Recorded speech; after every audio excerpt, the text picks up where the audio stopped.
But eventually we got permission from the National Council for Higher Education to allow just a few people to make sure that that research is not completely lost. So research suffered a bit, but not as much as the teaching. Those classes at different levels that we were holding, people had to pay. These people whose parents were at work, not working, or if working, are working halfway, not earning the normal way. How did you manage to have the payments remitted by students, and what measure did you use to ensure that everybody pays what they have to pay? Well, it is unfortunate that this came and disrupted all activities, including economic activities, and indeed it affected the capacity for parents to pay. But what we do costs money, and so people had to and have to pay fees before we can provide the service. As I said the last time, by the time of the previous lockdown, the majority of students had already paid all their fees, so that was not a big issue. However, now for this particular academic year, that's when people have really been in the pandemic and its implications all the time. But I think parents have prioritized the education of their children. In the middle of all those difficulties, they have had to look for the money to pay. I think the good thing, well, not good, but because they did not have to pay at very short notices like during the normal times, they had the time to try to collect the money. So they collected the money over a longer period of time, and they are actually paying fees. Okay. Yeah. You talked of e-learning. How did you adopt to it when the situation dictated? We were lucky in that sense because we started distance education in the late 90s. So for us it was not something new. Although at that time we were not using e-learning, we were using, it was just distance education, sending notes to people by post and things like that, and then the students just come to what we used to call face-to-face. So with that experience, it was easy for us to transform into the e-learning mode. And because the university had already approved a policy on e-learning, or what we call open distance and e-learning. Yes. We had already taken it. By the time COVID came, as Makerere, you had already taken up that step. Exactly. And several programs were already working in the e-learning mode anyway. And it was a program where we expected the whole university to transform. So for several reasons, in order to free some time for people to do research, for the lecturers, but also to increase access, because there is a large number of people who want to come to study at Makerere, but we cannot admit all of them physically here. So that was the intention. So we had already developed capacity. We had even introduced what we call the Institute for Open Distance and E-Learning, a fully dedicated institute just to facilitate the e-learning. And so when COVID struck, it just triggered our senses to say, no, we need now to do this thing. So we were not completely unprepared. But of course, it meant that we had to do certain things in a very short time, which we should have done over several years, but where there was no hurry because there was no crisis. What adjustments would you make, if you can share briefly? What adjustments did you make to ensure you would accommodate e-learning that came beyond your plan, before your plan matured, and it had to affect classes and the sharing of knowledge? We simply had to expedite the things we should have been doing. One of them was training our staff on how to conduct lessons through the internet, through e-learning. So we embarked on a massive staff training program, which lasted about 2 to 3 months. And we trained over 700 of our staff in that short time on online teaching. And also we negotiated with the service providers to zero rate our websites where materials for e-learning are, so that students don't have to pay when they access these websites. So those two helped us to make sure that we can actually now begin the e-learning. We also had to upgrade our systems. The e-learning platform here, which we call Mwele, we had to upgrade it with the new servers and so on.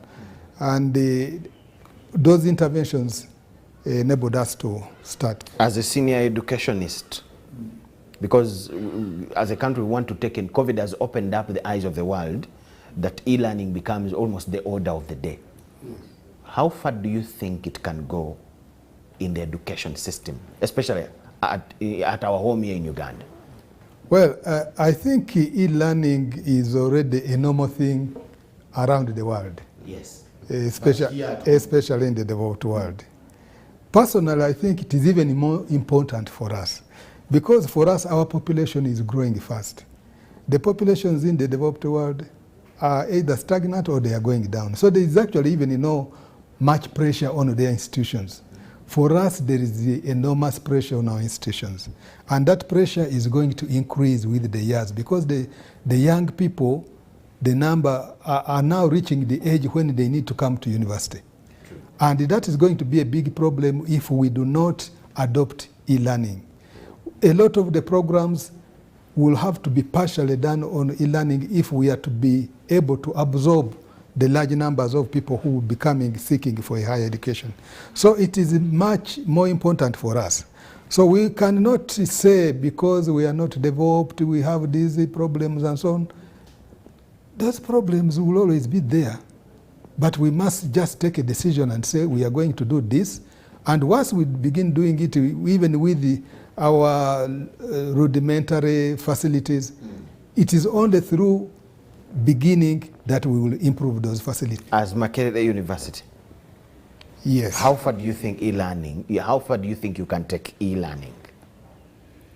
Well, I think we have already demonstrated that we are fully prepared for e-learning now. We actually even did the examinations online, which all of us thought, oh, is it possible? But we said, let's do it. And we did it. You trained the lecturers. Yeah. How easy was it for my brothers and sisters, the students, to get on board?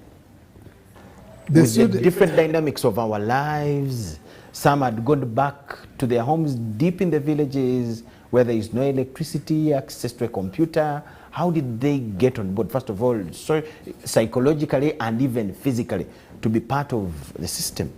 It was a problem at the beginning. I was getting a lot of messages. Students know my telephone number.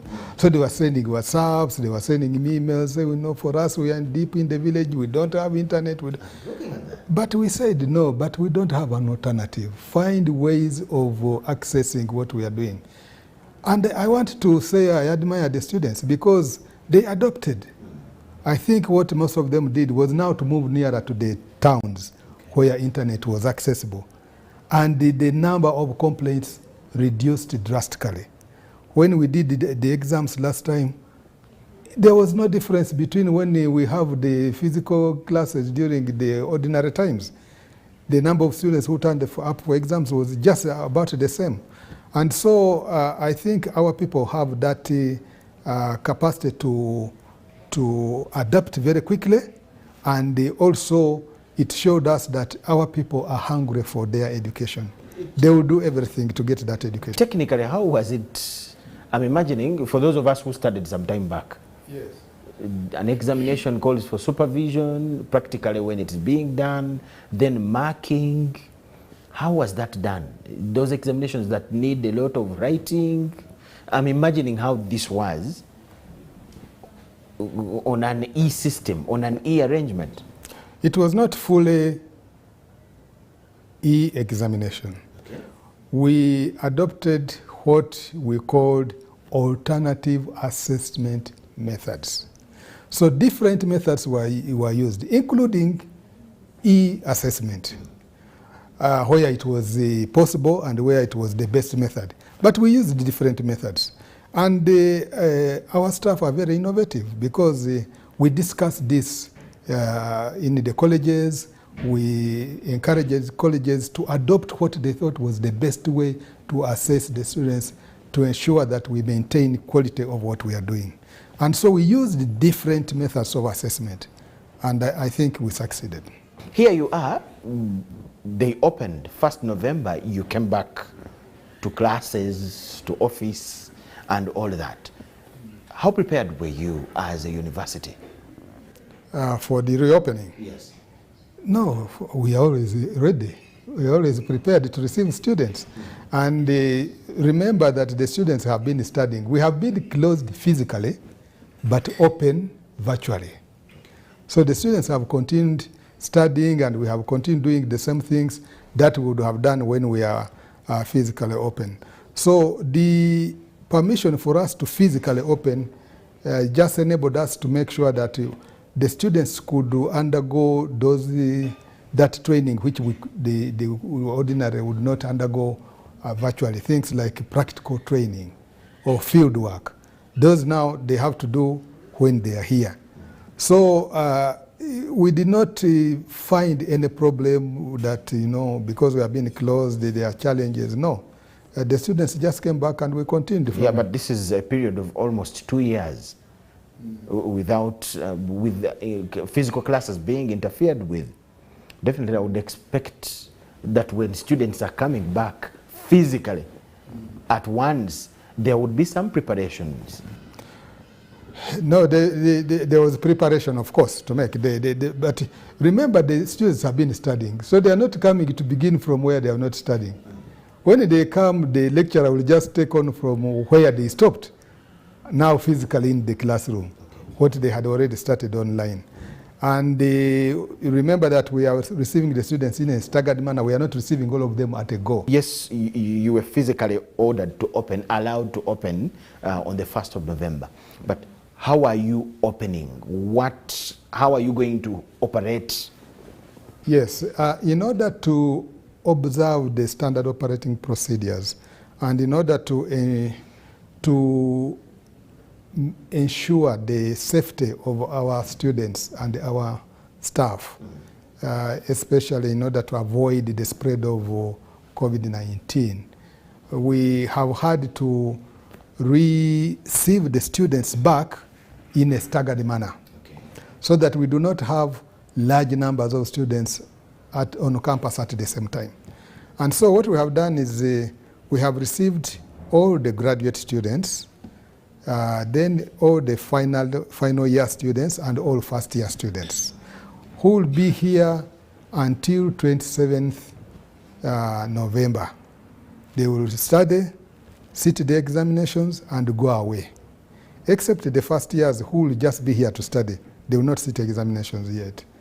The first years will go away and they come back to sit examinations when the continuing students are coming back to sit examinations. Meanwhile, when they go away on 27th, they will go back and continue studying online. Now, on 27th November, we'll now receive the rest of the students, the continuing students, all the continuing students. So that means second years and all the other continuing students will come back on 27th. They will study for roughly 1 month. On 24th, they will go away for a short holiday and return on 3rd January to begin examinations, together with the first years who will have gone away. So that's the way we are managing. So first years are going to be here for only 1 month. 1 month? Yes. Okay. They are going to be here for, but when you say for only, people have been asking me, but the students are going to study only 2 weeks. No, the students have been studying for 3 months, only that they have been studying online. So the first years are going to be here. They have been studying online for 2 months already. They'll study for an extra month here and then just wait for the examination. And continue again online for another extra month. So they will be studying in a total 4 months. So basically they don't lose any time because that's the period our semester takes. What changes are coming with this post-COVID period that we are going for in the education system, especially here at Makerere?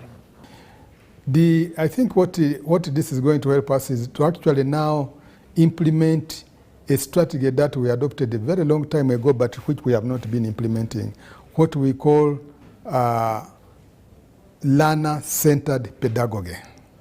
Learner-centered pedagogy means the lecturer facilitates the learners through discussion and so on, but the real learning is by the learner, okay? So the learner does research, basically, and then it comes to class to discuss, and the lecturer facilitates that discussion, instead of just reading lectures all the time, but having real interaction during that time. So this is going to facilitate that, because now our lecturers have been empowered with the capacity to conduct these lessons online. It means they can do that, send out materials and what have you for students to prepare themselves, and then they come to class just to discuss for not necessarily 3 hours of lecture, but really to have a discussion on the issues that the lecturer will have addressed. So that is going to change. The mode of delivery is definitely going to change. What else? The other thing is that we will now be able to implement what we thought we should implement in 2015, that we can now run several programs online. So instead of having large numbers of students here physically, you can have the same program running, but with students learning at a distance online. Yes. Are we having any changes to do with tuitions and payments? The issue of fees is a debate around the world. There are people who think that fees should go down because the students are not around. There are others who say fees must go up. What do you think? The fees ordinarily should go up because we are now going to spend much more money investing in systems to support e-learning. Professor, what do you think about the other side of how the economic activities have been affected? The theory you said first.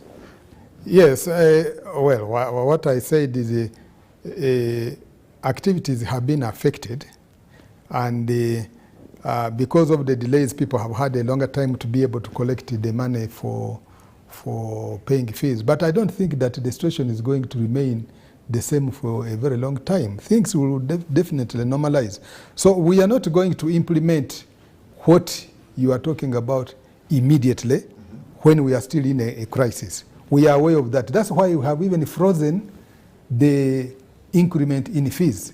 We have frozen it for 2 years, all hoping that after 2 years, the situation should be more or less back to normal. Okay. Yeah. Thank you so much, Professor Barnabas Nawangwe, the Vice Chancellor, Makerere University. Professor, we're taking a very short break. On return, we're going to look at some administrative issues around Makerere, mainly those that the public has questions about, and we have an opportunity that you will answer here.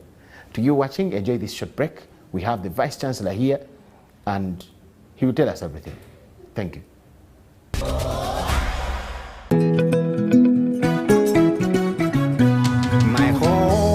I smile when I think of you, Uganda, my home.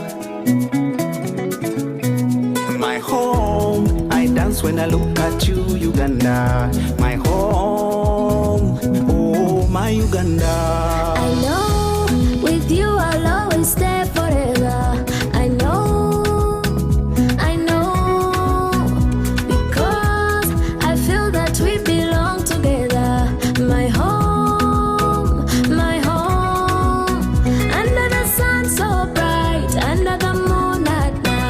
My heart, mommy, oh my Uganda. Hey, mama. At MTN, we look forward to starting another exciting journey together to grow our home, Uganda. UBC One-on-One with Michael Jordan Lukomwa. We thank you so much for watching and welcome back from the break.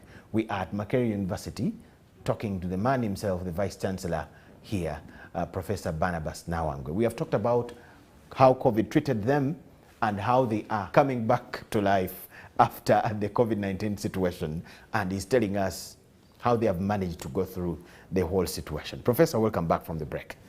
Thank you. Now, you are coming back from COVID-19 to start from wherever the situation has left you.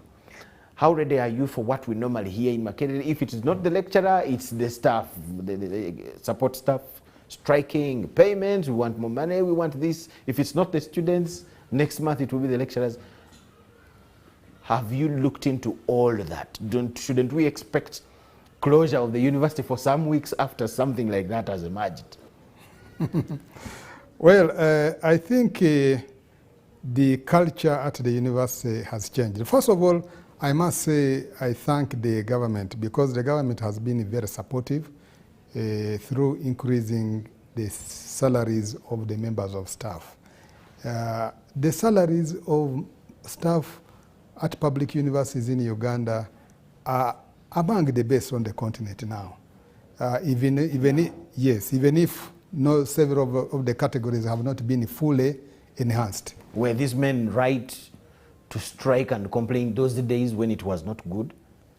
No, at the beginning of these tensions, definitely I would say there was some justification, because at that time the staff were just saying, give us at least a living wage, because they thought they actually had no money to buy food or take children to school. So it was justified at that time, and the government understood and came in and enhanced the salaries. Okay. Yes. So I don't really expect that we should have a problem there, although, as I have said, not everybody has been fully enhanced. The salaries they have are not the same they were having before. They are not as bad as salaries in what was there. So the situation has drastically improved in that area. For the students, we have been telling them, you are the cream of society. You got your heads. If you have issues, solve them through reasoning. You don't have to go around, rioting. It does not help anything. On several occasions, students try to talk to you, management, and it is after you failing or refusing to listen to them that they choose to go to the streets of the university.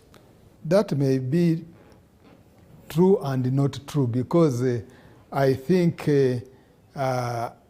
we made every effort and to talk to the students all the time.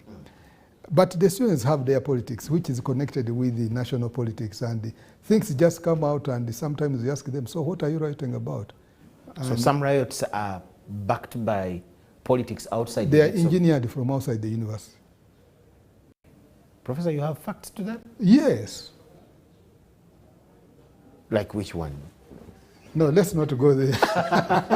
You see, you are an investigative journalist. You go and find out whether what I'm telling you is not true. So most student strikes at Makerere are engineered from outside the university. Okay. But we have dealt with that also, and I think we have got medicine for it. Yeah. During the COVID-19 challenge is when we saw our main building getting banned.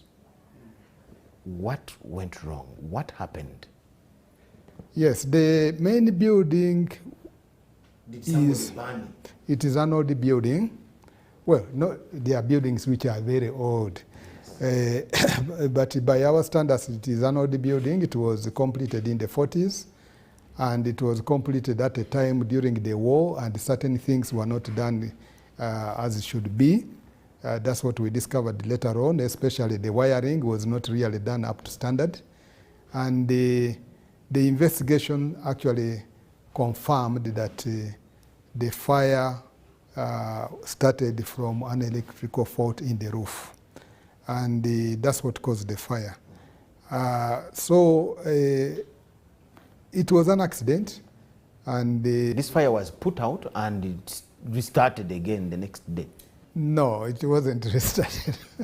What happened is that because there was a lot of paper, especially in the area where you say it was restarted, the fire had basically been put out, but there was still smoldering, and probably everybody thought the fire had been put out.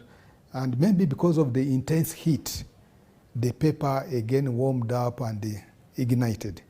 And that's why it restarted. It was really not that again another fire started somewhere. It was the same fire. That's what raised the suspicion among the public that must be somebody. No. He saw that this one was put out, so he came back in the night. No. It was just that the fire which had been put out, because of the heap of paper down there, the heat may have reignited it again.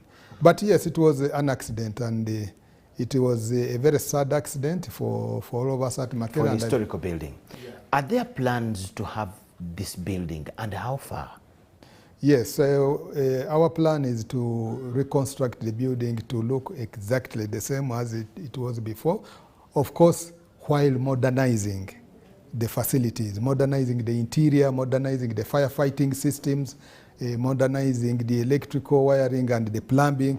It will be a modern building inside, but outside it will maintain its historical architectural outlook. We, of course, have said we will be appealing to alumni to contribute to restoring everything that was destroyed through that fire. But we have been very lucky, and again, once again, I want to thank the government very much. The government has agreed to fund the reconstruction of the building. We have already tendered out the works. 100%? Yes. Okay. Yeah, the building itself. But of course, there are other things inside the building, and for those we shall be going to our alumni and well-wishers to see if they can support us to restore whatever was inside the building. So we will be launching a fundraising drive on the 25th November, which is connected to our celebrations of 100 years. So on the 25th November, we shall be holding that stakeholders meeting, and we will then be launching a fundraising drive. And I would like to use this opportunity to appeal to all our alumni. You are very many around the world, yes. And we want to appeal to you to come and support us, not just to restore what was destroyed, or to even renovate all the other dilapidated buildings, because there are other buildings which are in the same category as the main building, but also to support us in our new strategy of being a research-led university, so that we can do very much research and carry out innovations to help the economic development of our country. Let's talk about the 100 years celebration. What is there? How ready are you? What do we have to show as that day comes? What is Makerere going to show as its pride as she makes 100 years? Yes, the celebrations were officially launched by His Excellency the President on the 9th October at the Independence celebrations at Kololo by unveiling the logo of the 100 years. The celebrations are going to take 1 year. So the climax of the celebration will be in October next year. During that 1 year, we have a series of activities, beginning with this fundraising launch that I'm talking about, at which we shall also inform our stakeholders on what it is all about. There will be a series of activities, there will be conferences, there will be workshops, there will be publications to be made, there will be events at the original 18 districts of Uganda which contributed to the construction of the university. You should know it was the university was built by the whole country, by those districts contributing to the construction of the university. We will have events at the parliament, because this university belongs to the people of Uganda, so we shall have an event at parliament. And we hope to also hold events at our former campuses in Nairobi, which is now University of Nairobi, and Dar es Salaam, which is now... Our former campus? Yes, those were former campuses of Makerere University. At the beginning, they were part of Makerere University? Yes. They were part of the University of East Africa, which was Makerere, yes. Now, what do we have to show for the 100 years? We don't even need to talk about it. I know you know the enormous, first of all the human resource for this country over the last 100 years.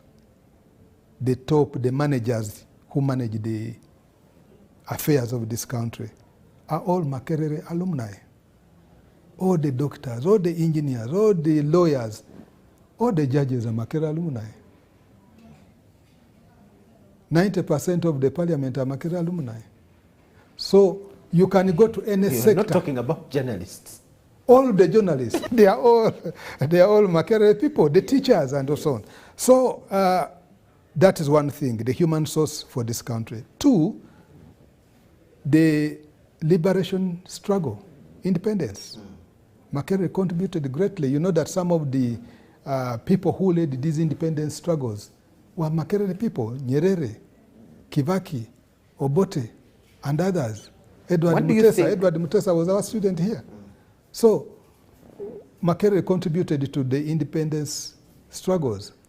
But even after independence, all the advancements in science, which you have been seeing, advancements in medicine, in agriculture, in engineering, it has all been here. So we have a lot. About a former Katikiro who was killed because of giving out this land. Yes. Katikiro Nsibirwa, that's why we have a Nsibirwa Hall here, was the one who took a decision to give the land to the colonial government to start a university.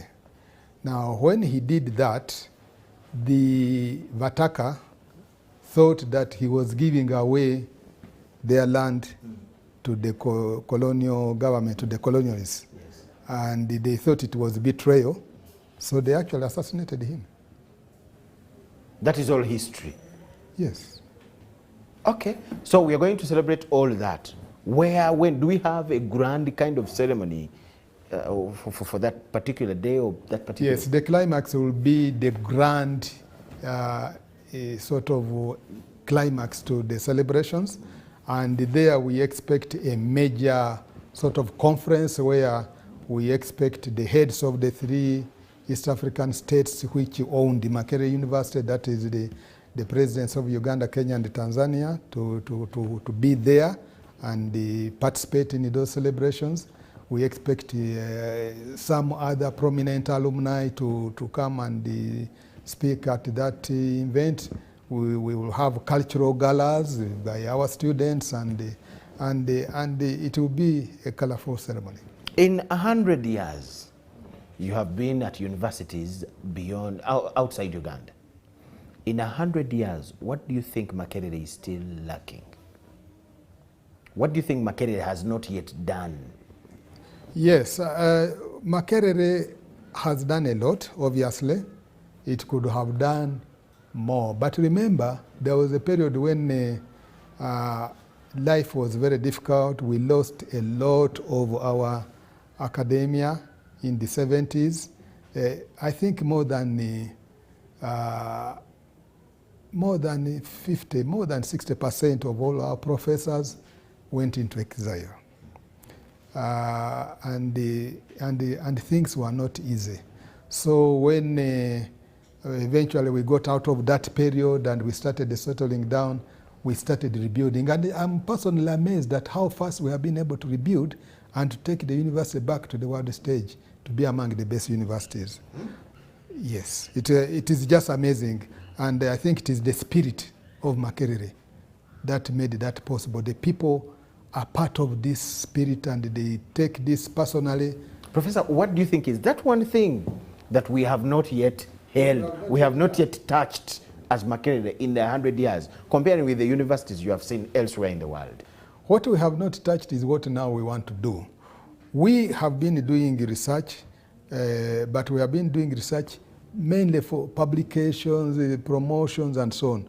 We have not been doing research to bring out innovations that create commercializable, goods that can then create companies and which can now employ people. That is what we have not done, and that is now part of our strategy. We have already started embarking on that. Okay. Now, there is a saga of land between you, Makerere University, and the community in Katanga. You want to evict them. And your name is again in the news. for something like that. For something controversial. Thank you for asking that. Let me address this to my fellow Ugandans. And let me tell you this. The United States is a powerful country because in the 1700s, the government took a decision to allocate land for universities in every state. And those universities are called state universities. So you have Michigan State University, you have New York State University, you have got Texas and so on. It is those universities which are responsible for the powerful United States we now see. Okay. Here, people even shed their blood for this university. You have just mentioned the Katikiro Nsibirwa. He was killed because of giving this land. He was seeing far. Some people didn't see that far. Apart from Nsibirwa giving the land, even the colonial government gave us land, including the land in Katanga. The colonial government bought that land from Ovataka and gave it to Makerere University. For what? Wasn't this enough? This campus is very small compared to the campuses I'm telling you in the United States, which are on square miles of land. Mm-hmm. First, tell us where the problem now is coming from. The problem is because of the problems we have gone through as a country and so on, people started slowly settling on our land in Katanga. And they managed even to create titles on top of our own title.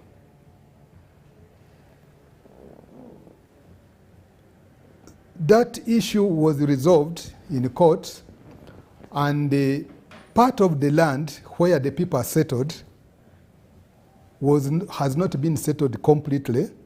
And the last ruling, I think in 2015, was that the land belongs to Makerere, but the people who are there are bona fide occupants.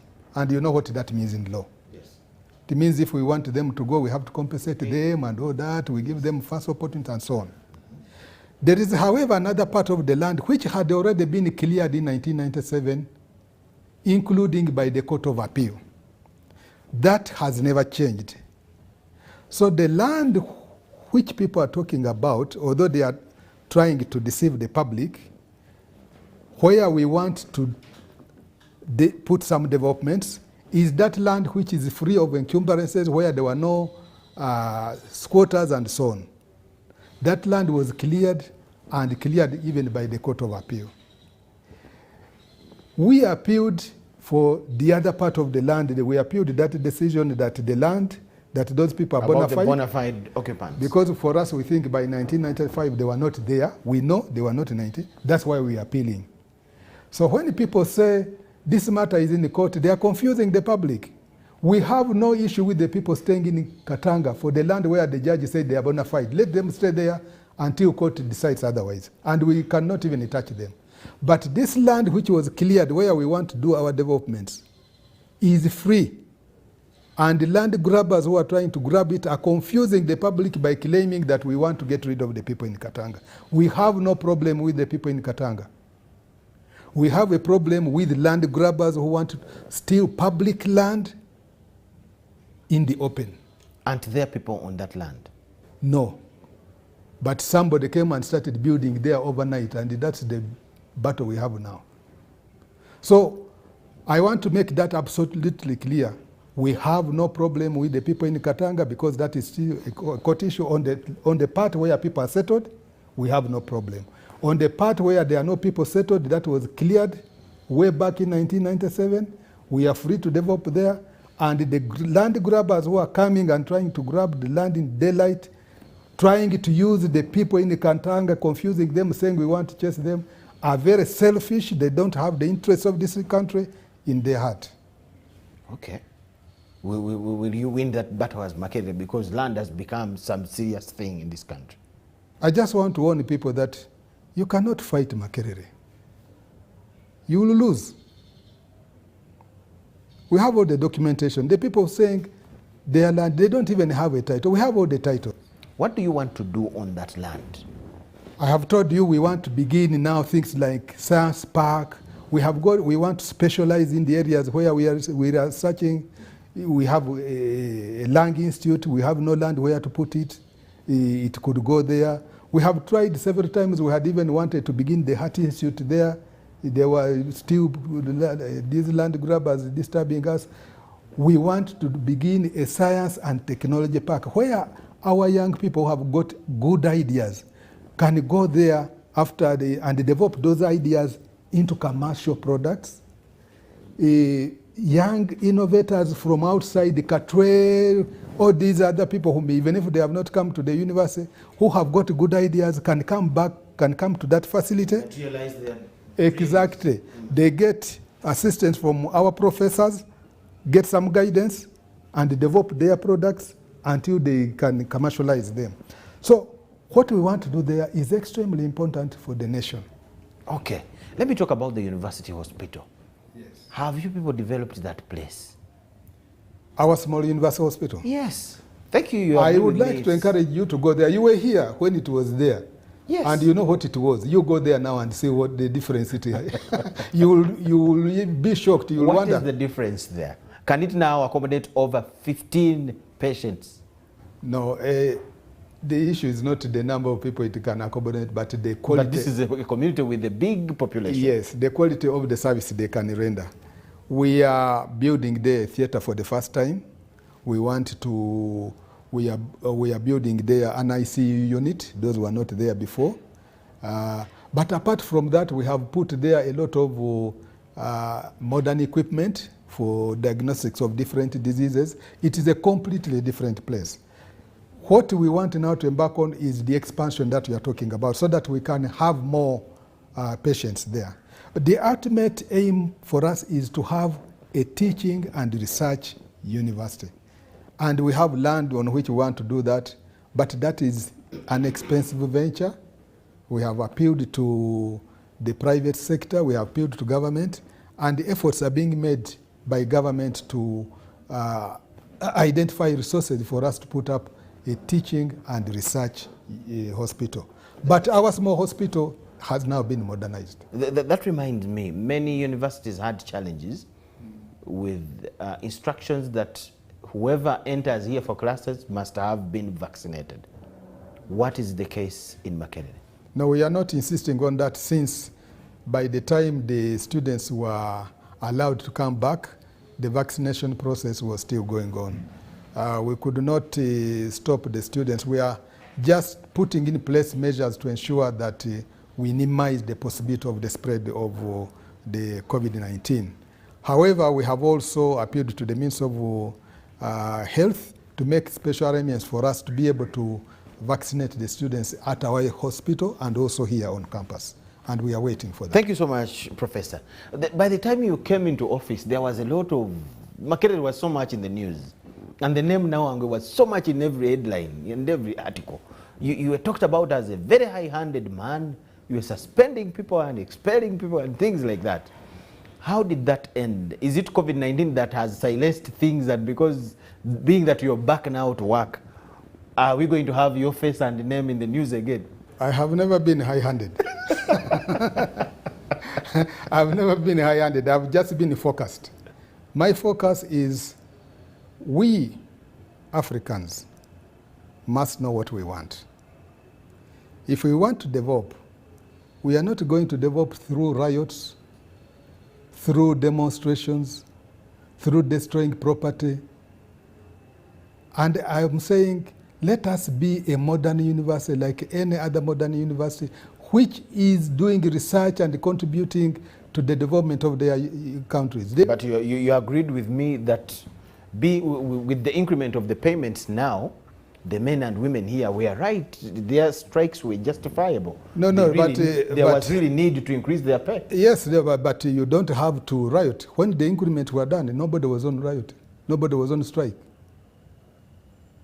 When we were busy going on strike, nobody was increasing. When we settled, then it was increased. Okay. And I would like to believe that I contributed to that, bringing in place that situation where people concentrate on what brought them. You suspended people here. Why? I was not the first vice chancellor. I actually have suspended much fewer people than all my predecessors. But because it was being captured by you people in the press, I don't know why you people got so much interested in Makerere when I became the Vice Chancellor that you started publishing everything. My predecessors suspended and dismissed people. I have not dismissed a single person. Okay. But people have been dismissed before. People have been suspended in large numbers than I ever suspended. But actually, what we used to hear is that you suspended those you thought were not in support of your being in office and things like that. No, the people I was suspending don't come anywhere near to deciding who the Vice Chancellor will be. They don't even participate in that. Okay. So, but you said you're not high-handed. Wouldn't that be the last decision to take? Which one? Suspending people than talking to them and create calmness and things like that. By the way, I talk a lot to people. If I decide to suspend, it means I have talked, and the talking is not helping. But some decision must be made to ensure that the university moves forward. There were even vows that were taken, we shall make sure he is not in that office and things like that. By who? You're calling me. Well, I'm still here. I'm still here, and it is not surprising that some people are vowing, but I think... you have not heard of them? You have not heard of them? I have heard, of course. I thought I was saying something strange. No, I have heard, I have seen letters, dossiers written about me to different kinds of authorities, how I'm a dictator and all that, and I am aware of all that.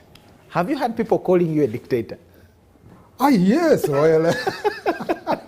What do you think about it? When you look at the way you work, your predecessors and how other people do things, then you look at how you work, what do you think about it?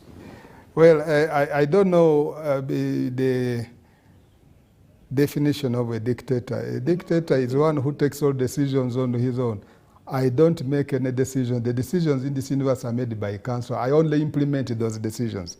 So how can I be a dictator when I'm implementing decisions made by a council? You influence the decisions. How do I influence those decisions? The council is made up of 25 people. I'm just one. You have the magic department. No. Well, the bottom line is what I told you, that my mission was to stabilize the university so that it can meaningfully contribute to the development of the country. Okay. That I will do through thick and thin. You said people have written dossiers about you. Yeah, I've seen some of them. Some of them have lived. How again do they end to you? Maybe they're just threatening you. No, well, I don't know, but I see them, and you know, in this country, it's not very... Where do they take them? You're a journalist, and I'm sure you know. You are the people who reveal these things. So you know where the people write to. Yes. But anyway, so can that lead to your downfall or anything like that? No, I believe that my downfall is if I stop doing the right thing. Okay. As long as I'm doing the right thing, you can write as much you want. But as long as I'm doing the right thing, I believe the appointing authority knows what I'm doing, and if they think I'm not doing the right thing, they will do what is necessary. I believe at the moment I'm doing the right thing. I'm trying to stabilize the university. I'm trying to put the university on the right course for the 21st century, for our country to enter the 21st century properly. In stabilizing the university, as we wind up, Professor, what stumbling blocks have you met on the way?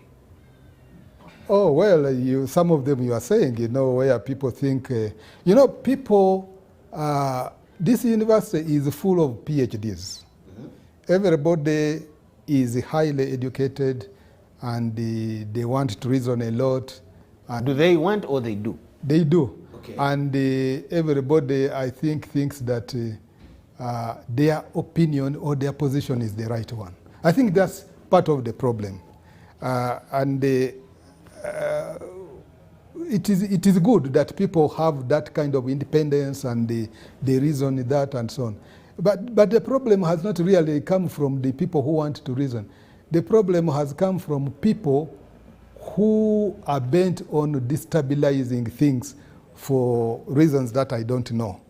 And it is those that I have been trying to calm down.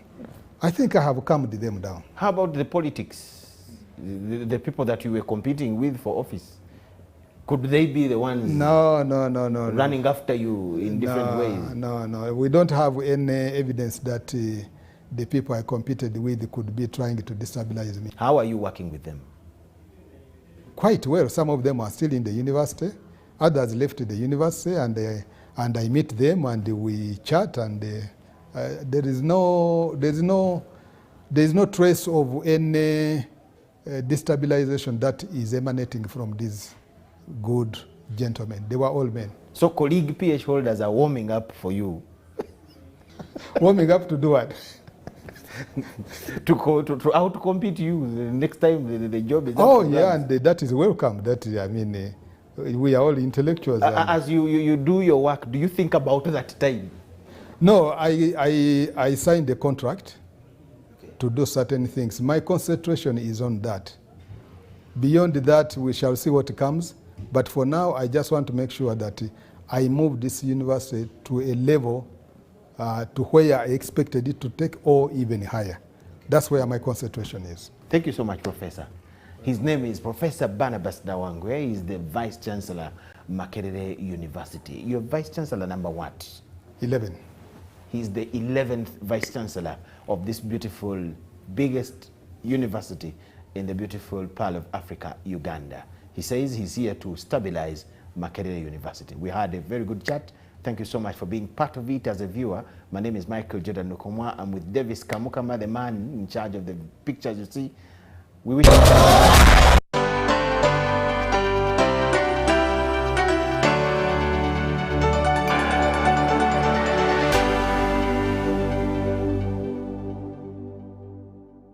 This weekend. Youth of purpose. What young people fear is touching the soil. You see the way she's holding it? Huh? It's as if she's holding something that is going to make her so dirty and stuff. How can we have clean kind of planting trees to encourage the young people? Because that's one thing. They look at, touching the soil and stuff. And we don't want that, especially those who do nails. You just see, this is enough for you to be able to see what I'm talking about. You look at the way I'm holding it, embracing it, and the way she's like, can I drop it, sir? And that soil you're talking of is part of the environment. You would have to love that soil for you to love the environment. As I can see, most of the plants, the trees that can be able to make money are this side. You can make money with chitaferi, you can make money with tangerine, you can make money with lemon, oranges. Uganda first.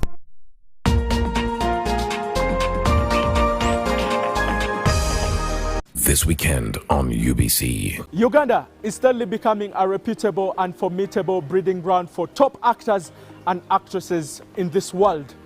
And today, we're happy to have people like Sam Bagenda in this industry who paved way for a lot of people.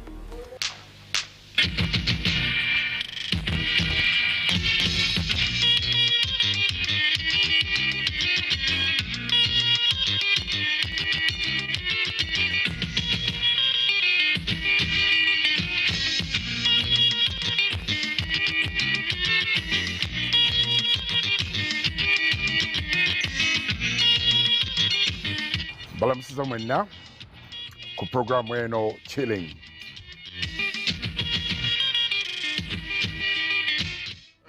Can I call upon Charlotte Zawawanga to come and present this gift to the minister? Charlotte Zawawanga. Having joined the Ebonies, I've traveled. Yes. I don't know if as an accountant I would have been in office most of the time. I've traveled, I've performed in different places. I think I've performed internationally and nationally. I used to walk from Kaboa to Bat Valley Theatre. Yes. Which was the home of the Ebonies. Which was the home of the Ebonies then. nga walking to go for rehearsals. Nga sina sente za gundi, za taxi and so on.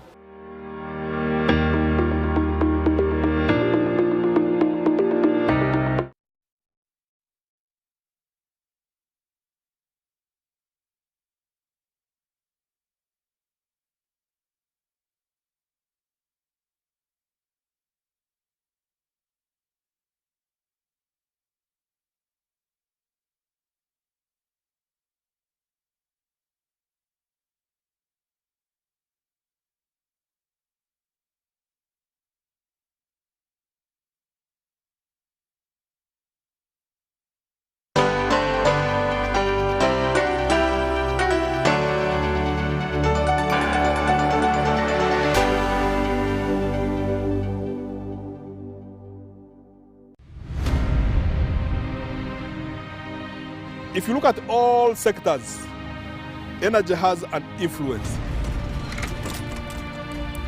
Now, how do we build a model that is sustainable? We're making good investments and we're growing the sector. Our record under UEP had not been that very good. World Bank Group has been involved in Uganda electricity sector since the mid-2000s, where it has supported the government in very bold reform. The last 15 years, we focused on the parameters that were set in our concession that was negotiated at the time. It took the best minds of Uganda to work on it and also the best minds internationally because they had to plan for 20 years ahead. As remember, we have innovated over the period. We've rolled out cashless. We introduced payment metering, Yaka. As I speak now, the 1.5 million customers are all on Yaka. The transition has been very, very good because Ugandans who enjoy the power went out and bought shares. Umeme's massive investment, a robust and functional distribution network that will impact the lives of Uganda's over 40 million citizens.